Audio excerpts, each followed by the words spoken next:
I believe that every filmmaker and aspiring filmmaker should have their own YouTube channel, and I'm gonna explain why. But first, let me tell you a little bit about who I am. My name is Adam. I run a channel on YouTube called The Classic Film Detective, which is this channel. Mainly it's about reviewing old films, recommending films, helping young people mainly find a way into classic film and inspiring them to check out this whole new world of cinema. I got my start in filmmaking as a screenwriter for a small company in Spokane, Washington. No, you've never seen anything that I've been a part of. These were really small things, but it was fun, and I learned a lot in that process. Right now, I'm an English teacher, and I teach screenwriting to all my kids, and it's a lot of fun, and I make films while they make films. So I also make films, and I'm trying to get better. I'm not an expert. You know, a lot of these people, you see the production value is insane, right? You watch these channels, and it looks like they're making Hollywood-style films, and it's so hard to replicate that sometimes, whether we don't have the right camera, right technique, et cetera, et cetera. But, you know, it all comes with practice. If you ever want to check out my films, you can find them on YouTube. My film channel is called Rock Hill Pictures, and so I'll put a link in the description below if you feel like checking any of them out. They're mainly for my students to inspire them, and it works pretty well. My kids make awesome films, and I really enjoy that. But I wanted to start a series on this channel, besides talking about classic films, but also talk about classic filmmaking techniques, and also how you can get your start as a filmmaker. Overall, my goal is to help filmmakers have their own YouTube channel for a myriad of reasons, and I think it really helps them out. So reason number one why every filmmaker should have their own YouTube channel is practice. Practice, practice, practice. You know, in my class, my kids write almost every single day, because I'm a big believer that if you practice every day, you're gonna get better at it. You're gonna see improvement, no matter what. And I do see improvement in my students. But as filmmakers, we need to practice. I know for myself, and I see this in a lot of people, that it's so easy to get caught up in like watching how-to videos, seeing videos on how to do effects in After Effects or like, you know, Adobe Premiere, whatever program you use, whatever. And we don't do anything. We don't mess with the camera. The camera's collecting dust. Our microphones are collecting dust. And even if you don't have any of those things, let's say you just have a phone. Well, you're still not practicing with your phone, you know, which can be a great way to start filmmaking. Really, that's how my kids do it. Because if you can learn to do it on your phone, you can pretty much learn to do it on anything. The number one thing to start with in terms of practice is script writing. You've got to practice it. Now, I typically script out every single word in my videos, every word. And this is a little different because I'm kind of going off the cuff. I'm trying something different. But the script writing helps you with formatting. It helps you, you know, write dialogue, banter, turns of phrase. It helps to develop characters, etc., etc. So write. If you want to get better as a screenwriter, you've got to write. And again, we'll watch videos on screenwriting. We might watch how-tos. There's so many great channels on it, like The Standard Story Company is one of my favorites. I love that guy. He's great. And I could watch his videos all day long, but the problem is it's not helping me write. I've got to sit down and write. So practice your screenwriting and do that with YouTube. It's a great way to start. The second thing to practice is video editing. Whether it's pacing, color grading, getting white balance right, some of the basic elements, how to cut on action, you're gonna learn how to edit by doing it. And you gotta get off your ass and stop, like, again, just getting in this paralysis of watching videos, watching, you know, how-tos and never doing anything. Maybe you spent, you know, a nice amount of money on a camera and it's just been sitting there. I can't tell you how many people I see do that, and it's frustrating to watch. So you gotta practice your writing, you gotta practice your editing. Next, practicing directing yourself. You know, learning how to, you know, figure out, okay, what do I need to do? If you can direct yourself, you can direct others. So direction matters. How do you work with actors? How do you get them to deliver a line the way you'd like them to deliver it. Next is practicing what works and what doesn't on camera. You're gonna try different angles, you're gonna try different approaches, different lenses perhaps. Some things are gonna work. Probably 95% of the stuff you make is gonna look like crap. And that's just a reality. But that 5% you'll learn from and you'll say, oh wow, okay, that's a cool shot. I could replicate that. Next is like nailing focus. Guys, how many times have you tried to film something and you miss the focus? I hope I'm in focus right now. And if you don't get your focus right, good luck. So we gotta practice nailing focus on manual lenses. I'm a big believer you gotta use manual. Now, I mean, you can use autofocus at times, nothing wrong with that, but I don't like the jitters, I don't like the risk of that, particularly when I'm filming myself or I have to I have to work the camera while working with actors and messing with sound. If I'm a one-man crew or a two-person crew, right now I've got a guy who helps me out. It's hard to focus on focus, so you've got to get good at it, right? Next would be the tertiary design skills. Like for example, making your thumbnails in Illustrator or something like that. You've got to practice it. So all of these elements, by practicing it, you're just gonna get better. And you're gonna see, I like this look, I don't like this look. I've had a bunch of different sets, for example, for my channel. This is one, my newest one, and it was kind of fun to do some set design. I mean, my whole persona is a classic noir detective who reviews films, right? But on the channel at least, not so much right now.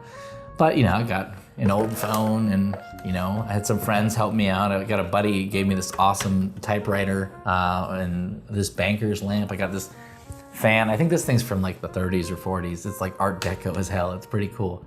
But yeah, you gotta practice. I mean, you gotta do different setups. Sometimes it's like, you know what? That look, that set, whatever it is, the lighting, it just doesn't work and you gotta practice. So that's the number one reason why you should have your own YouTube channel, just to practice.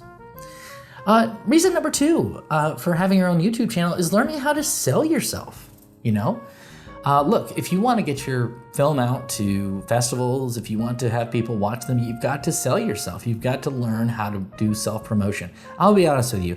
I am perhaps the world's worst self-promoter. I really am. I suck at it.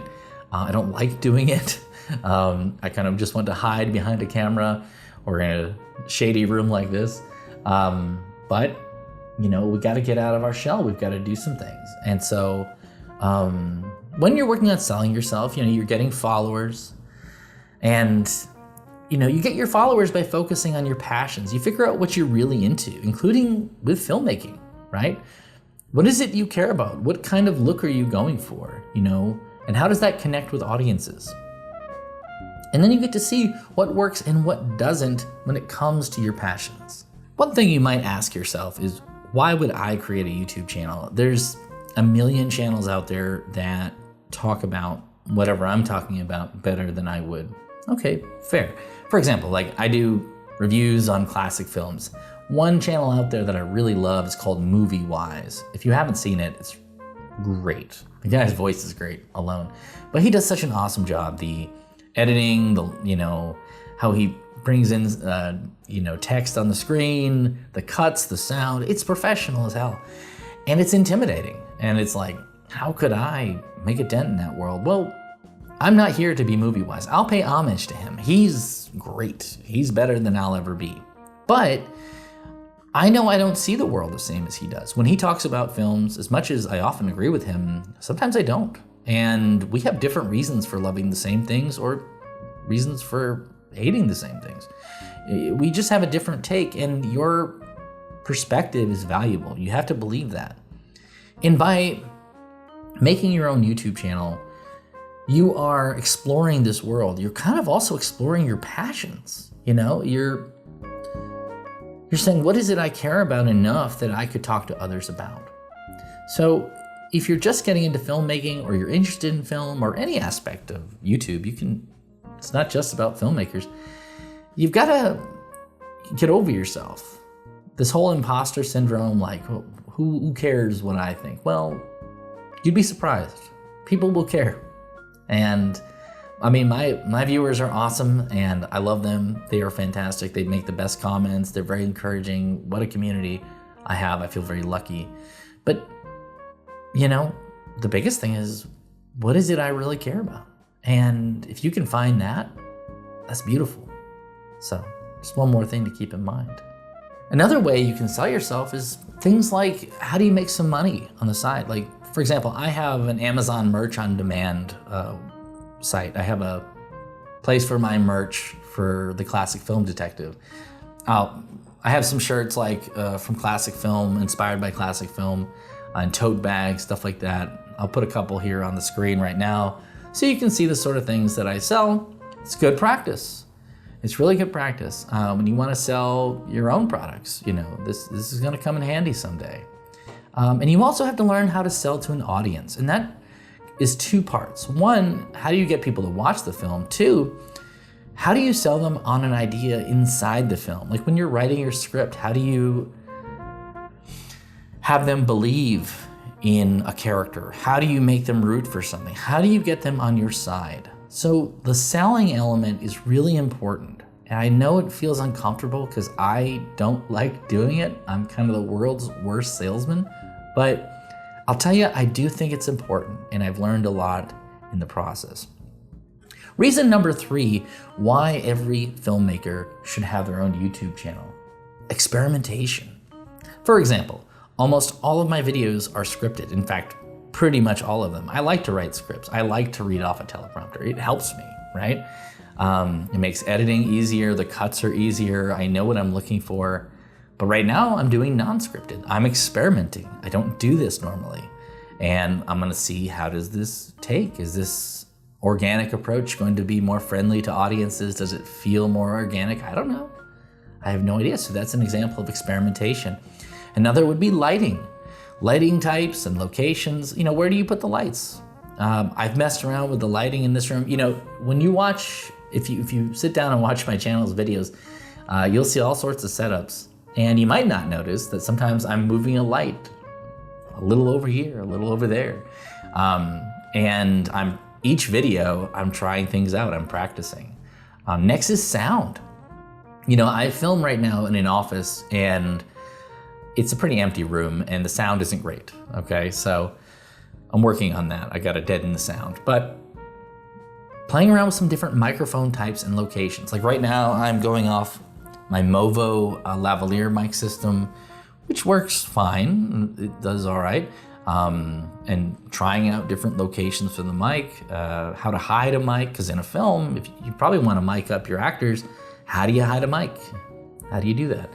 I also have a Sennheiser shotgun mic. You know, sometimes I'll film with that mic and, you know, just trying out different things.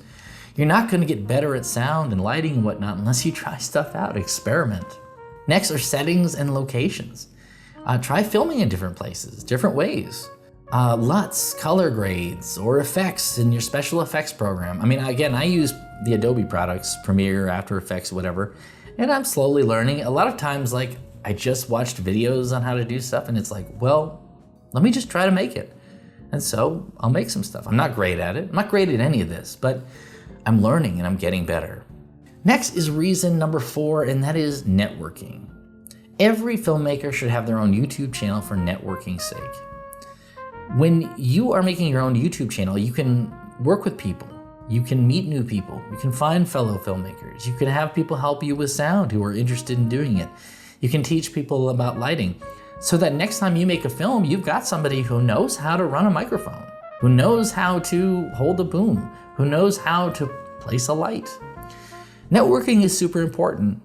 I know for me, like, there's a temptation to sort of do everything myself, be a control freak. You know, it's like, oh, they didn't do it like I wanted them to do it, or that's not the sound I would have gotten, or that shot. But we need help. And I really think on a set, it becomes so much better. And, you know, you gotta let go of your hubris, you know, because pretty soon, if they focus on nothing but sound, they're gonna be better at it than you. And you'd be surprised, people wanna help, they wanna do this stuff. I mean, my movies are all done with non-actors, mainly teachers, but people want to try. They wanted to be like, oh, okay, I'll learn how to do sound, or I'd like to learn how to do lighting, whatever. So it's fun. So those are 4 reasons why you should have your own YouTube channel.